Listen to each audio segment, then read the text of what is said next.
우리에게 허락하신 그 은혜를 정말 감사드리며 고백합니다.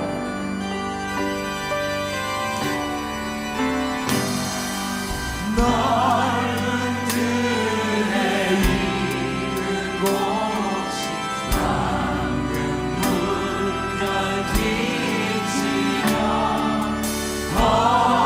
어디든지 태양 빛에 남기 진동하도다.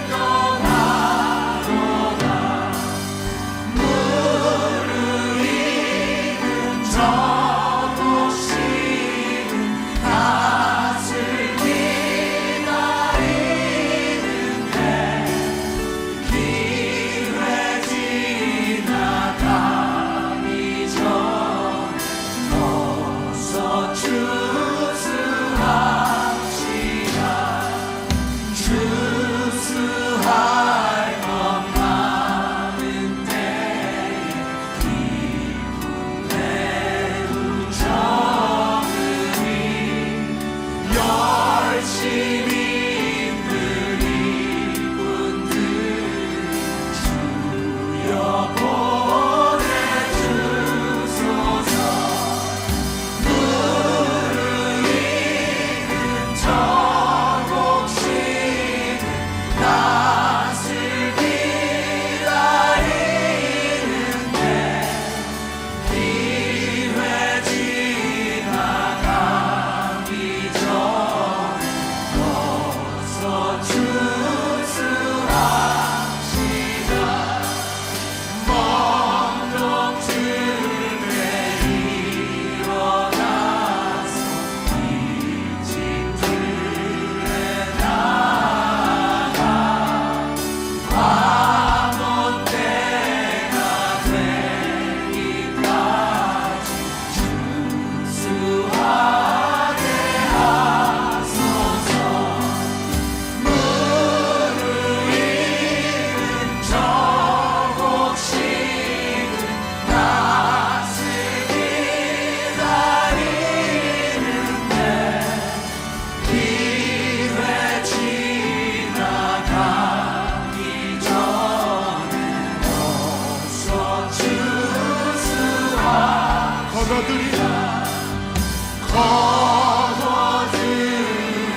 주님을 찬양합니다. 우리 성가대 너무나 감사합니다. 요한계시록 11장 15절부터 19절입니다. 다 같이 일어나서 하나님 말씀 봉독하겠습니다. 같이 봉독하죠. 일곱째 천사가 나팔을 불매 하늘에 큰 음성이 나서 이르되 세상 나라가 우리 주와 그의 그리스도의 나라가 되어 그가 세세토록 왕노릇 하시리로다 하니 하나님 앞에서 자기 보좌에 앉아있던 24장로가 엎드려 얼굴을 땅에 대고 하나님께 경배하여 이르되 감사옵나니 옛적에도 계셨고 지금도 계신 주 하나님 곧 전능하신 이여 친히 큰 권능을 잡으시고 왕노릇 하시도다.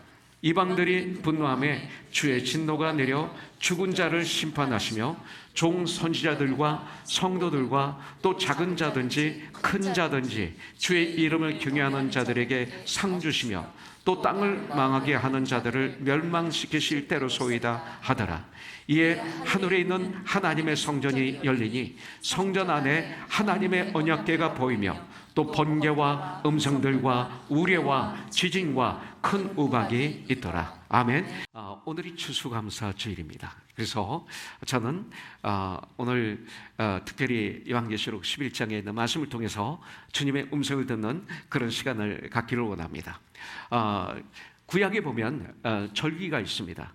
그런데 이 절기를 지키라고 명령하고 있죠. 수장절이나 또 혹은 초막절, 추수감사절은 이 해가 끝나면서 마지막에 일어나는 사건입니다. 가을에 이제 추수하는 이 추수를 말하고 있죠. 이것은 뭐냐면 이 마지막 추수, 한 해의 마지막 추수, 이것은 어떤 뜻이냐면 장차 예수 그리스도께서 당시의 백성들을 천국으로 인도하실 재림의 때, 주님이 이 땅에 재림하셨다. 그 다음에 승천하시다, 휴거하신다, 이런 말이 있죠. 그래서 재림의 때를 소망하는 의미를 이 추수감사절은 가지고 있습니다. 이런 감사의 삶에서 우리는 어떻게 돼요? 승리해야 됩니다. 여러 가지 승리가 있다면 우리가 기도할 때 승리하게 해주세요, 승리하게 해주세요 하지만 진정한 승리는 감사에 대한 승리입니다. 감사에 대한 승리, 감사의 삶을 사는 승리. 성도의 삶은 뭐예요? 성도의 삶을 한마디로 말씀드리면 하나님에 대한 감사, 이웃에 대한 감사, 이것이 바로 성도의 삶입니다. 여러분들, 그래서 세상 사람들과 예수 믿는 성도들의 삶은 다릅니다. 여러분들, 세상 사람들은 입만 벌리면 자기 자랑입니다. 자기를 무시하면 견디지 못합니다. 이것이 세상 사람들의 특징입니다. 여러분들, 그렇게 살고 난 다음에 마지막 열매는 뭐예요? 허무입니다. Nothing. 이것이 세상 사람들입니다. 성도는, 크리스찬들은 뭐예요? 하나님께 감사의 삶을 사는 것입니다. 그래서 시편에 보면 말씀으로 시작해서 찬양으로 끝나는 게 시편입니다. 시편 1편부터 150편까지 보면 거의 다가 다 감사로 되어 있는 것을 볼 수가 있어요. 예배는 결국 감사입니다.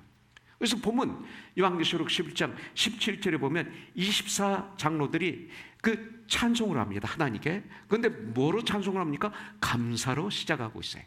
예배는 감사로 시작하는 거예요. 찬송은 감사로 시작하는 것입니다. 그래서 감사하옵나니 이렇게 예배는 시작합니다. We give thanks to God, 이렇게 시작하는 거죠. 그래서 24장로들이 하나님을 향해 드린 감사의 내용, 이것이 무엇인지를 알아야 우리가 참 감사를 하나님께 드리는 거죠.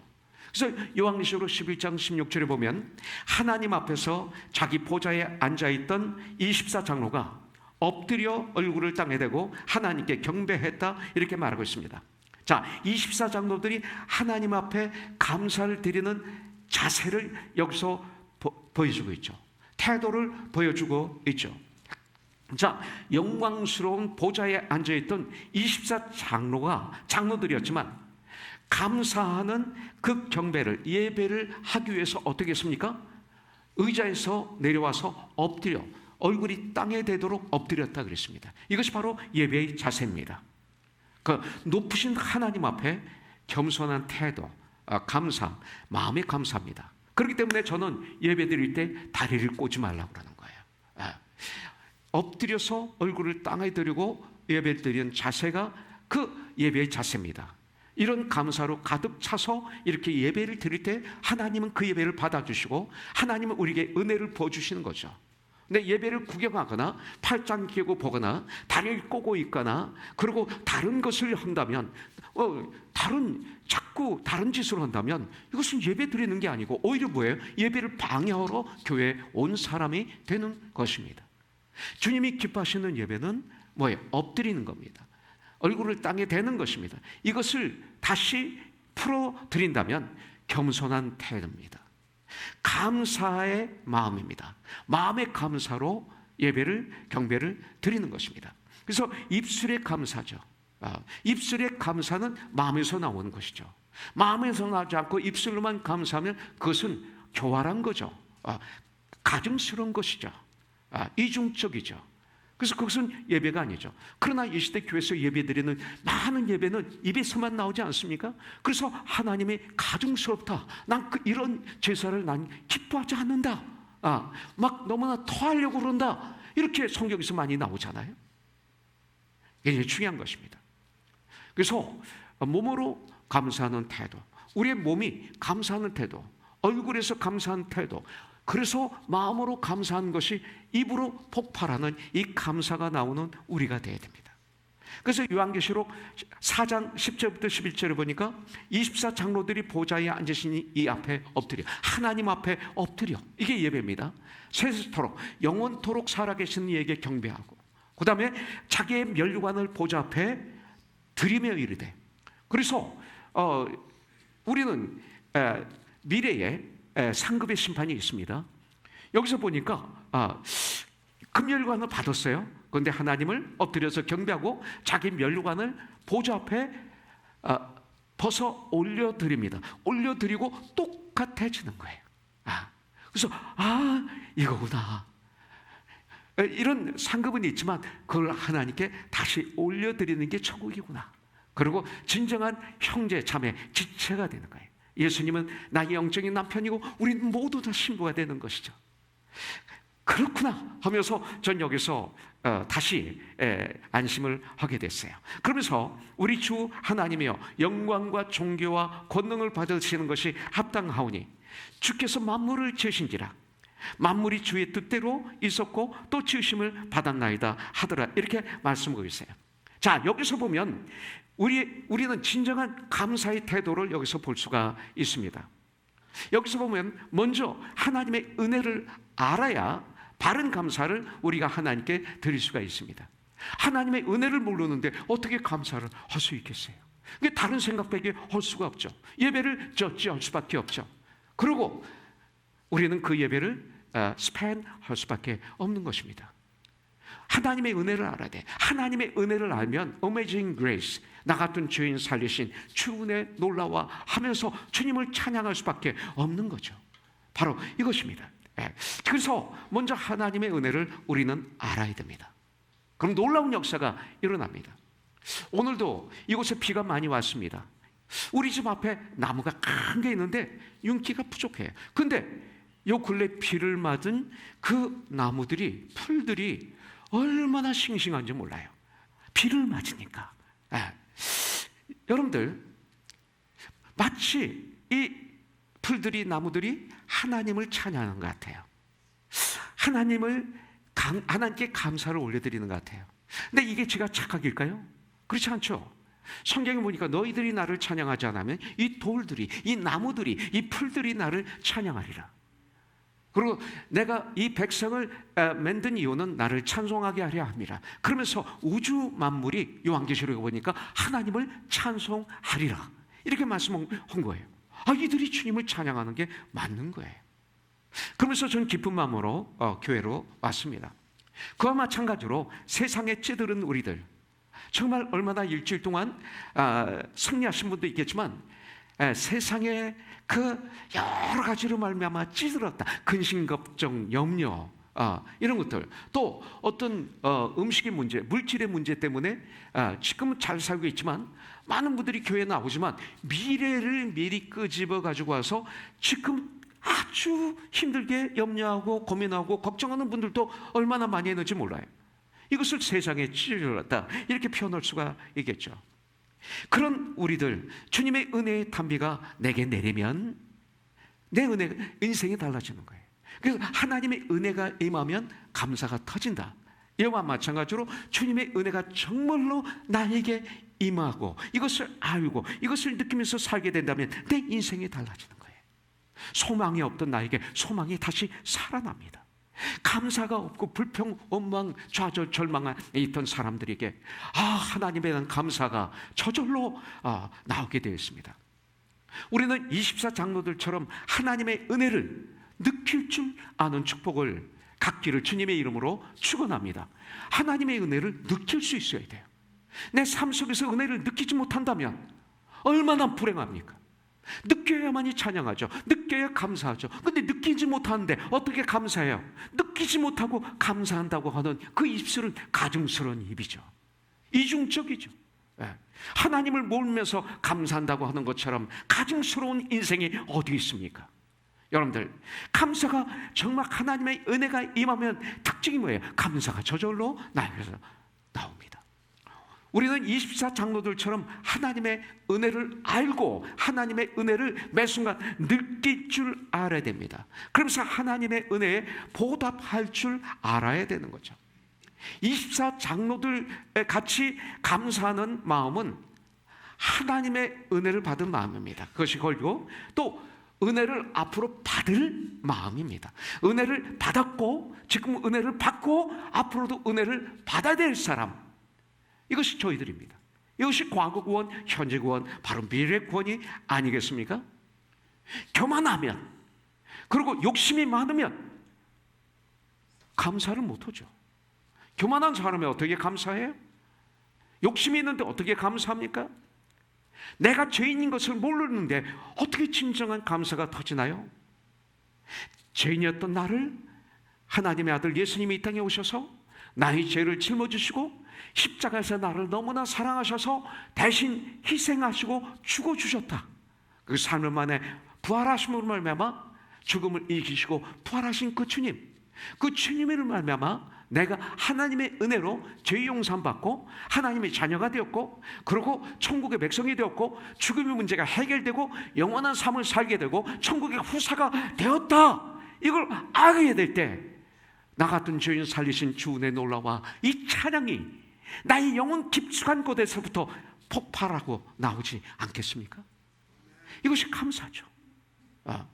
여러분들, 맥주절은 봄에 그의 첫 추수의 열매, 그해 첫 번째 추수의 열매는 밀이나 보리 등으로 하나님께 감사하는 절기가 맥주절입니다.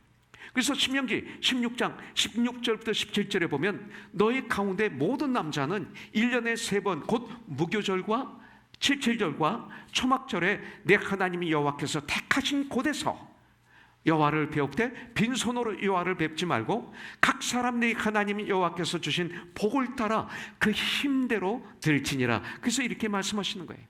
내 안에 구원의 감격과 감사가 이 시간 넘치는 시간이 되기를 주님의 이름으로 축복합니다. 이것이 있어야 돼요. 그리고 난 다음은 마음뿐만 아니라 내가 시간으로, 나의 달란트로, 무엇보다도 나의 물질로 정성스럽게 감사를 표현해야 됩니다. 지금도 정말로 감사할 때 선물을 드리잖아요. 네가 말로만 감사하고 있구나. 지겹다. 정말 너의 감사, 너의 예배가 나한테는 토하려고 한다. 이런 것이 있잖아요. 마음이 당기지 않은, 정성이 당기지 않은, 나의 물질이 당기지 않은 이런 예배들. 이 시대 교회에서 물질에 대해서 얘기하면 거부 반응을 갖죠. 아직 예수님을 잘 모르는 분이에요. 페이스북에 봐도 그렇지 않습니까? 그런 전도사, 그런 목사들이 얼마나 많이 있는지 몰라요. 이단은 물질에 대해 헌금에 대해서 공격하죠. 근데 나중에 보세요. 이단은 전 재산을 뺐습니다. 이게 정상인데, 저는 이거에 대해서 너무나 말을 많이 안 했습니다. 그러나 추수감사절을 맞이해서 우리가 하나님께 감사를 드리는 증거를 보여야죠. 진정한 감사는 뭐예요? 내가 가장 귀하게 여기는 걸 주님께 드리는 거 아닙니까? 아브라함에게는 이삭을 드리는 거 아닙니까? 지금 여러분들이 가지고 있는 가장 중요한 것이 무엇입니까? 사실은 나의 자녀들이죠. 그런데 가만히 들여다보면 물질 아닙니까? 이것이 아직 하나님이라면 하나님은 쫓겨나 있는 것 아닙니까? 자, 24장로들이 왜 감사했습니까? 17절에 보니까 이르되 감사하옵나니 옛적에도 계셨고 지금도 계신 주 하나님, 이렇게 말하고 있어요. 왜, 무엇을 감사했어요? 하나님이 살아 계신다는 것에 대한 감사였습니다. 이것을 우리가 감사해야 돼. 하나님은 살아 계신다. Living God, 이렇게 말하죠. 그래서 히브리서 13장 8절에 보면 예수 그리스도는 어제나 오늘이나 영원토록 동일하시다고 말씀하고 있어요. Jesus Christ the same yesterday and today and forever, 이렇게 말하고 있습니다. 우리 주님은 존귀하신 지존하신 하나님입니다. 사랑이 많으시고 긍휼이 많으시고, 그리고 언약의 하나님, 약속의 하나님이시. 하나님의 약속은 불변하십니다. 하나님은 인격적인 하나님이십니다. 하나님은 만물을 창조하셨습니다. 하나님은 섭리하십니다. 하나님은 은혜로 우리를 돌봐주시는 살아계신 주, 살아계신 하나님께 우리는 감사해야 됩니다. 이 세상의 모든 것은 수시로 변합니다. 눈으로 보이는 것 수시로 변합니다. 아무리 둘러봐도 답답한 것이 세상입니다. 이 세상은 답답합니다. 영원하지 않습니다, 여러분들. 그러나 우리 성도들은 우주 만물의 주인이신, 만물의 주관자이신 바로 하나님이 통치하고 계신다, 이걸 찬양해야 됩니다. 우리는 그 하나님 때문에 하나님께 감사할 수가 있습니다. 어떤 분은 이렇게 말씀하셨어요. 나는 캄캄함을 두려워하지 않는다. 우리의 캄캄함 외에 영적으로, 정신적으로는 고난, 환난, 핍박, 질병, 죽음, 이것이 캄캄한 것 아닙니까? 나는 캄캄함을 두려워하지 않는다. 왜냐하면 새벽이 오기 때문에 그렇다. 어둠, 새벽이 오지 않습니까? 자연을 통해서 주님은 말씀하잖아요. 나는 태풍을 겁내지 않는다. 왜냐하면 맑은 날이 곧 오기 때문에 그렇다. 태풍이 오고 난 다음에 조금 있으면 날이 맑습니다. 이것이 기후를 통해서 우리에게 가르쳐주는 진리 아닙니까? 나는 절망하지 않는다. 왜냐하면 소망이 있기 때문이다. 여러분들, 나는 삶을 두려워하지 않는다. 왜냐하면 진실하신 나의 하나님의 사랑이 있기 때문에 그렇다. 이것이 크리스천이에요. 나는 범사에 감사한다. 모든 것이 합력하여 선을 이루게 해주시는 하나님을 나는 믿기 때문에, 그럼에도 불구하고 모든 것을 나는 감사할 수 있다. 그래서 감사하는 거 아니에요? 시편 135편 3절에 보면 여호와를 찬송하라 그랬어요. 여호와를 찬송하라, Praise the Lord, 그럽니다. 그러면서 왜 찬송하느냐? 여호와는 선하시기 때문에, 그의 이름이 아름답기 때문에 그의 이름을 찬양하라. 자, 시편에서 하나님의 이름은 아름답기 때문에 하나님의 이름을 찬송하라, 이렇게 명령하셨어요. 그의 이름을 찬송할 수 있어야 돼. 근데 그의 이름의 뜻을 모르면 찬송을 못하죠. 여러분들, 시편 23편 1절에 보면 여호와는 나의 목자시니 내게 부족함이 없으리로다, 이렇게 말씀하고 있어요. 거기서 원어를 보면 시편 23편 1절에 보면 여호와 로이, 여호와는 나의 목자시다 이거예요. 목자가 뭐예요? 목사, pastoring, 이게 목자에서 나온 거예요. 목동이죠. 목동은 양을 아주 사랑하죠. 양을 위해서 목숨을 버리는 게 목동입니다. 그래서 다윗이 양을 잡으러 먹으러 온 사자와 싸우고 곰과 싸우고 한 얘기들이 나오지 않습니까? 어떻게 사자와 싸워요, 인간이? 양을 지키기 위해서. 이것이 목사의 직분입니다. 이것이 바로 예수님이십니다. 예수님은 나의 목자십니다. 나를 사랑하시고 나를 보살펴 주시는 예수님, 하나님을 그래서 나의 목자라고 말하고 있어요. 예수님의 이름을 그래서 찬양하는 거예요. 사사기 6장 24절에 보니까 여호와 샬롬, 하나님은 샬롬이십니다. 주님은 나의 평강이십니다. 이렇게 주님을 찬양, 이걸 알아야 주님을 찬양하죠. 또 창세기 22장 14절, 이삭을 하나님의 명령에 의해서 모리아 산 예루살렘에 와서 그 산에 바치는 아브라함의 스토리가 거기에 나오죠. 그때 유명한 말이 나옵니다. 제호바 자이레, 여호와 이레. 하나님은 여호와 이레이시다. 하나님은 이레이시다. 이게 뭐예요? He is my provider, 이겁니다. 우리 하나님은 나의 공급자이십니다. 그리고 나를 위해서 준비하셨다. 이 공급하실 걸 준비하셨다. 그래서 제호바 자이레, 여호와 이레, 이것이 바로 하나님의 이름입니다. 저 출애굽기 17장 15절에 보면 여호와 니시, 여호와 니시 이렇게 말합니다. 그 니시라는 건 무엇이냐면 하나님은 나의 깃발이시다. 그럼 이것만 가지고 해석이 안 됩니다. 그 당시 깃발의 미닝이 있는데 뭐예요? 나를 위해서 싸우시는 분이시다, 이 소리입니다. 이것이 바로 하나님의 이름입니다. 하나님은 나를 위해 싸우십니다. 정말 내가 주님 안에 거할 때 이런 역사들이 다 일어나는 것이죠. 출애굽기 여러분들 15장 26절에 보니까 여호와 러피, 아까 효정자매 얼마나 찬양할 때 뜨겁게 주님을 찬양해요? 두 손을 들고 행복하게 주님을 찬양해요.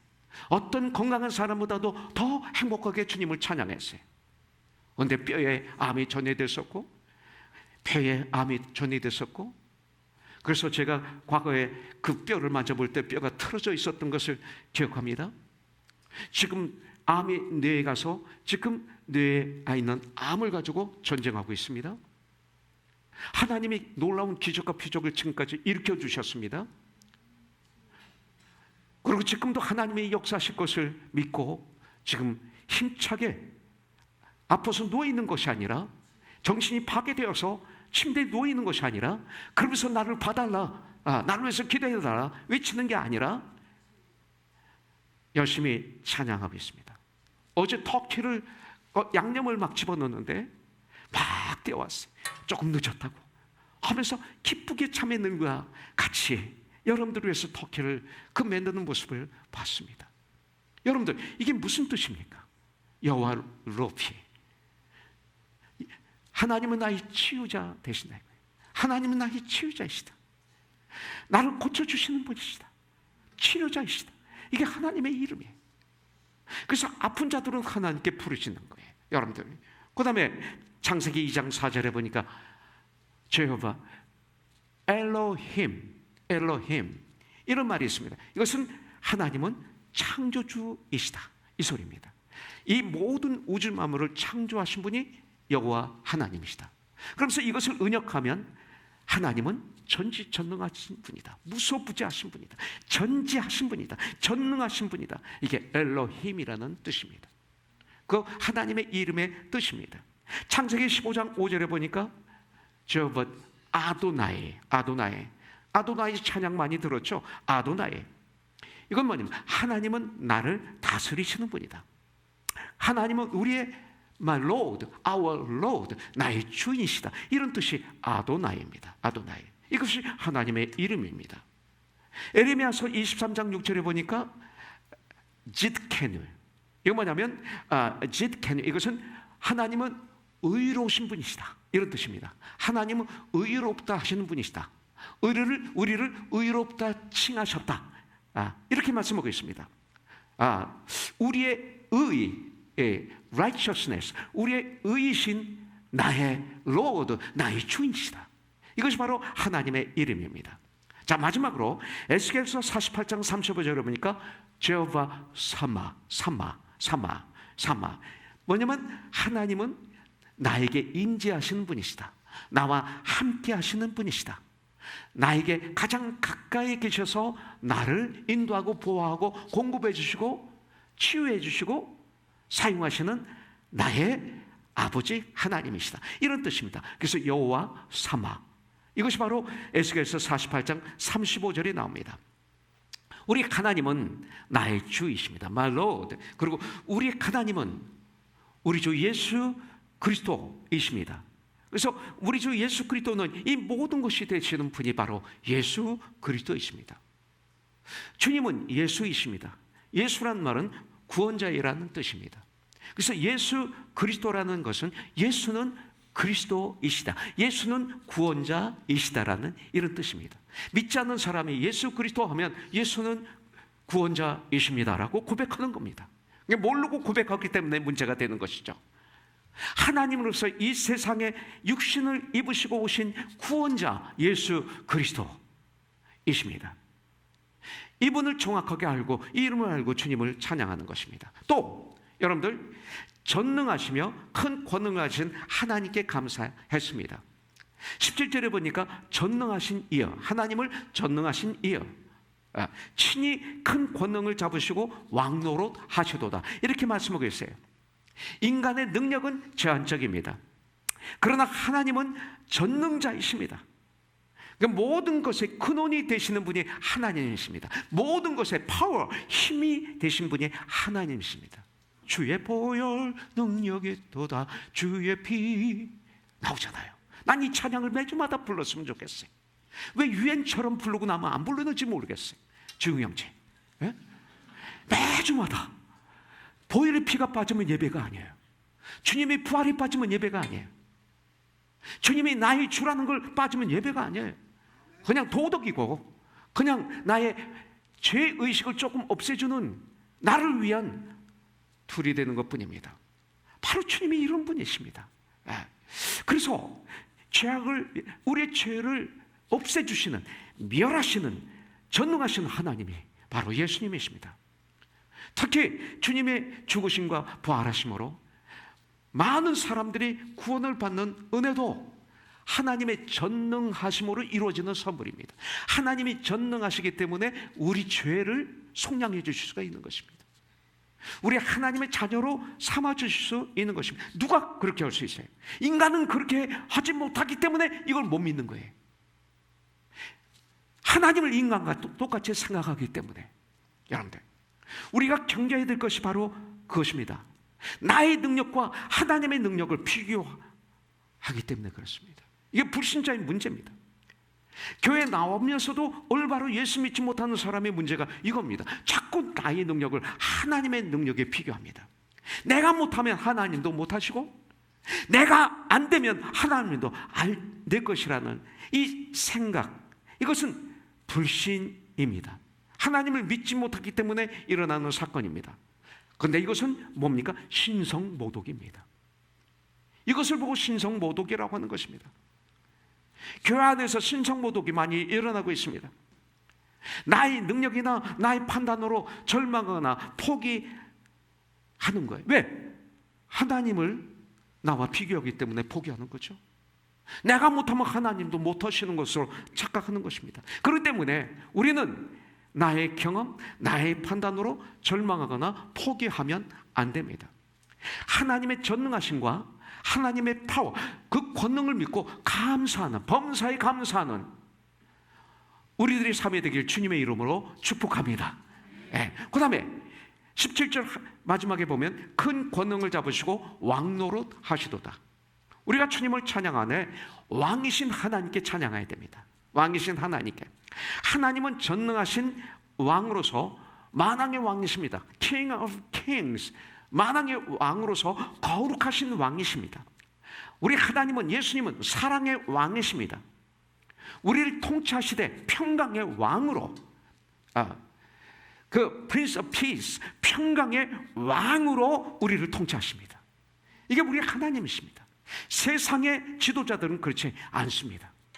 그러나 우리 하나님은, 우리 예수님은 바로 전능하신 왕으로, 만왕의 왕으로, 거룩하신 왕으로, 사랑의 왕으로, 평강의 왕으로 우리를 통치하시는 하나님이시기 때문에 그 하나님을 찬양하는 거예요.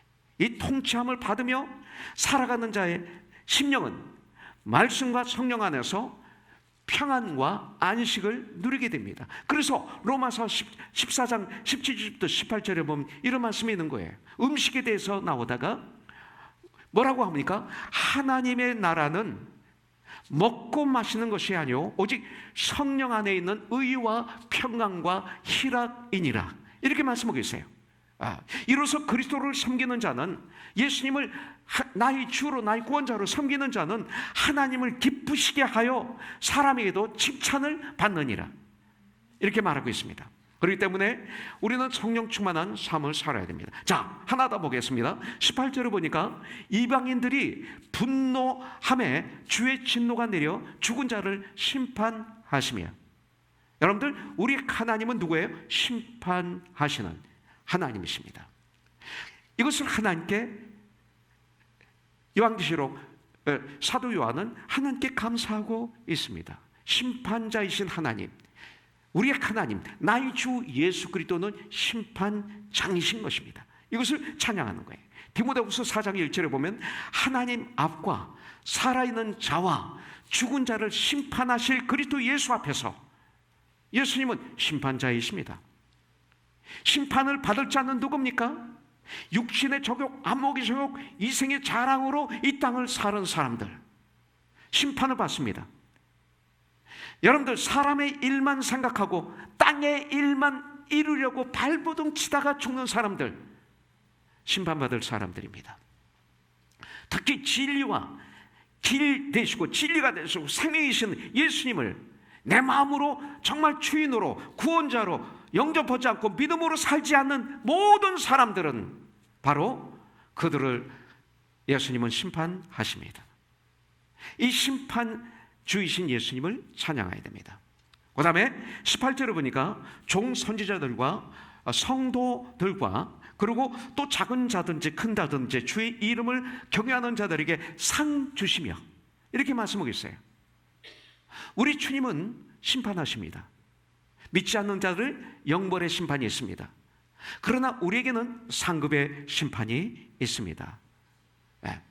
그래서 근데 상급의 심판, 결국 믿는 하나님의 자녀들에게 상 주시는 하나님을 찬양해야 돼요. 우리는 이거에 대한 기대가 있어야 되고 소망이 있어야 돼요. 이것이 예수 믿는 원래 목적이에요. 이런 상이 없다면 우리가 예수를 믿을 필요가 없는 것입니다. 그런데 이런 귀한 상을, 하나님께서 주시는 상을 받는 사람들이 누구예요? 여기 보니까 My servant, 주님의 종들입니다. 선지자들입니다. 그 다음에 누굽니까? 성도들입니다. 그리고 여기서 보니까 작은 자든 큰 자든 관계없이, 남녀노소, 어린 자든 나이가 많은 자든 관계없이, 높은 자이든 낮은 자든 관계없이, 지식이 있는 자나 없는 자나 관계없이, 작은 자든지 큰 자든지 누구든지 주의 이름을 경외하는 자들에게 상 주시며, 이렇게 말씀하고 있습니다. 바로 이런 분들이 상을 받습니다. 한마디로 말씀드리면 이렇게 말씀을 드릴 수 있어요. 크리스찬답게 이 세상을 살아가는 사람들에게 상을 주십니다. 내가 지난 한 주 동안 크리스찬답게 살았습니까? 우리는 봐야 됩니다. 또 이들은 자기 몸과 자기 마음과 그리고 물질과 시간을 들여서 주님을 섬기고 주의를 섬겼던 분들, 상 받을 분들입니다. 주님만을 사랑하는 분들, 주님만 사랑하면 그 다음에 세상을 사랑할 수가 있어요. 주님의 마음으로 주님만 사랑하는 분들입니다. 그리고 하나님을 경외하는 자들이 상을 받습니다. 하나님을 높입니다. 하나님의 이름을 높이는 삶을 사는 분들, 최상의 것으로 하나님을 섬겼던 분들, 하나님을 경외하는 사람들이 상급을 받는다고 그랬는데, 하나님을 경외한다는 말이 뭡니까? 하나님을 경외한다는 말은 최상의 것을 하나님께 드린다, 이 말입니다. 이게 하나님을 경외하는 것입니다. 찌꺼기를 하나님께 드리면서 찌꺼기 시간, 찌꺼기 마음, 찌꺼기 물질, 찌꺼기 삶을 드리면서 나는 하나님을 경외한다고 하면 이건 가증스러운 거 아닙니까? 그건 아니죠. 그래서 하나님을 경외한다, 니꼴 최상의 것을 하나님께 드리는 사람들, 이분들이 상급을 받게 되는 것을 볼 수가 있습니다. 바울은 바로 하나님 주시는 상을 받기 위해서 여러분들 지금까지 달려왔고 달려간다라고 고백하고 있습니다. 상 받아야 돼요, 우리 여러분들. 사도행전 20장 24절에 보니까 내가 달려갈 길과 주 예수께 받은 사명, 곧 하나님의 은혜의 복음을 증언하는 일을 마치려 하면은 나의 생명조차 조금도 귀한 것으로 여기지 아니하노라, 이렇게 말하고 있어요. 자, 결국 최선의 삶, 그리고 충성을 다한 삶, 주님과 말씀을 위하여 순교의 피를 바친 사도 바울, 그것은 오직 상 주심을 바란다고 말하고 있어요. 우리는 상을 받아야 돼요. 영원한 상, 어제나 오늘이나 영원토록 변하지 않는 상. 이 땅의 상은 하나님께 받을 상의 그림자에 불과해요. 제가 75년도에 너라는 노래가 히트를 치는 바람에 3월 달부터 12월 달까지 어느 방송 가든지 어느 TV에든지 제곡이 계속 1등이었어요. 그래서 제가 받은 트로피가 한 60개 됐어요, 그때. 근데 제가 신학 공부하러 미국에 올 때 다 버렸어요. 예. 근데 맞은 거예요. 이 땅에 있는 거 다 없어져요. 예. 근데 영원한 것이 있어요. 바로 주님이 주시는 상입니다.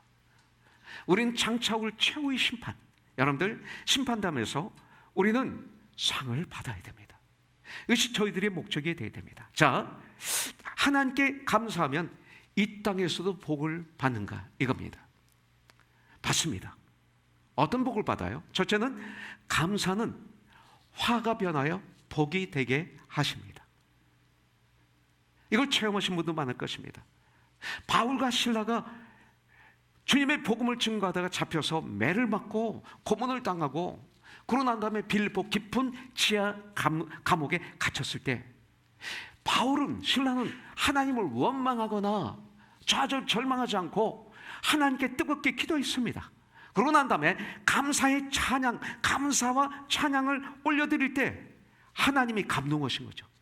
그래서 지진 나게 하셔서 발에 착고가 풀리고 옥문이 깨져서 열리게 하는 것처럼 고난 중에, 환난 중에 원망하거나 좌절하거나 가십하거나 불평불만하거나 하는 대신에 그 고난 중에 오히려 주님을 감사하면 환난과 고난과 역경이 변해서 복이 된다고 성경은 우리에게 가르쳐 주셨어요.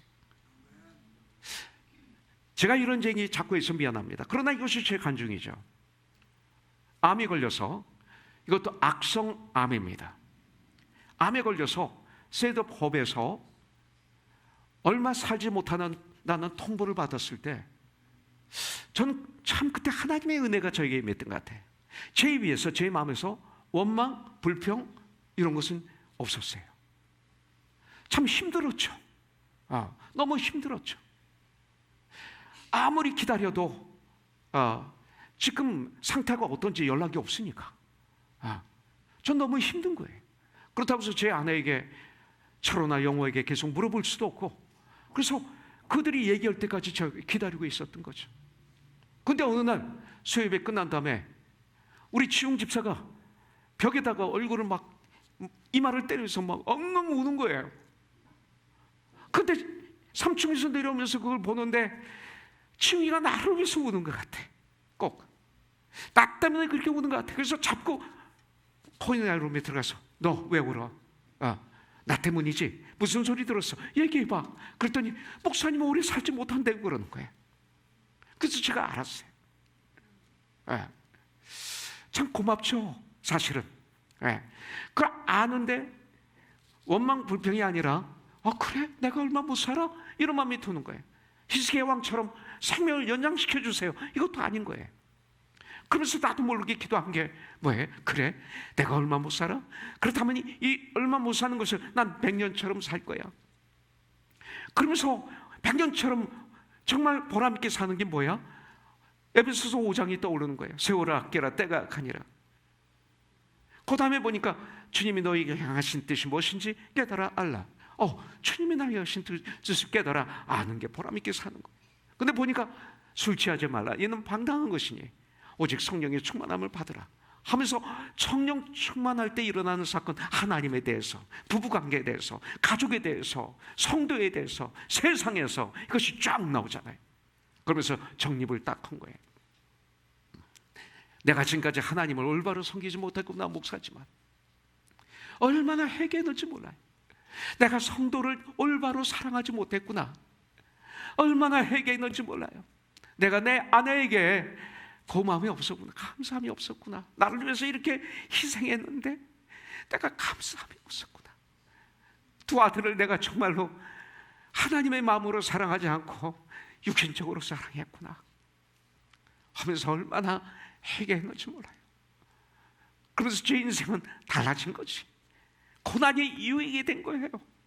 고난을 통해서 하나님의 말씀을 깨달아 알게 된 거죠. 고난이 나쁜 것만이 아니더라고요. 고난이 축복이 되는 거예요. 우리 예수 믿는 자에게. 이런 역사가 있는 거예요. 감사가 넘칠 때. 만일 그때 내가 불평, 불만, 원망으로 가득 찼다면 제 몸은 쓰러졌을 거예요. 밥을 못 먹었을 거예요. 잠을 제대로 자지 못했을 거예요. 원망이 가득했을 거예요. 내가 이렇게 주님을 섬기고 성도를 섬겼는데 하나님 이게 무엇입니까? 그러나 그렇지 않은 거에 대해서 소름 끼치도록 하나님께 감사를 드렸어요. 여러분들, 감사는 마귀를 이기게 하십니다. 불평하고 그리고 원망하며 미워하면 마귀가 임하죠. 불평, 원망, 좌절, 절망, 미움, 시기, 교만은 마귀의 침입니다. 마귀의 침입니다. 마귀의 노예가 되는 것입니다. 여러분들, 그러나 감사하고 기뻐하며 찬양하며 마귀를 대적하면 성령이 임하시고 마귀가 물러가고 세상을 이기게 되는 거죠. 축복입니다. 욥이 그 엄청난 환난 중에서도 아들 7명, 딸 3명이 하루아침에 죽고 온 재산이 다 없어지고 종도도 거진 다 죽고 없어지고 몇 명만 남았을 때 그 부인이 이리도 하나님을 섬기겠느냐, 하나님을 저주하고 자살하라, 그렇게 말함에도 불구하고 오히려 하나님을 어리석게 원망하지 않고 하나님을 찬양했더라. 이것이에요. 그래서 오히려 옷을 찢고 회개하고 머리털을 밀고 결단하고 잿더미에 앉아 겸손하게 낮아져서 주님을 예배드렸더라. 그랬더니 욥기 42장에 보니까 2배의 축복을 받지 않습니까? 바로 이런 것입니다.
감사합니다. 우리 찬양팀 너무나 감사하고요.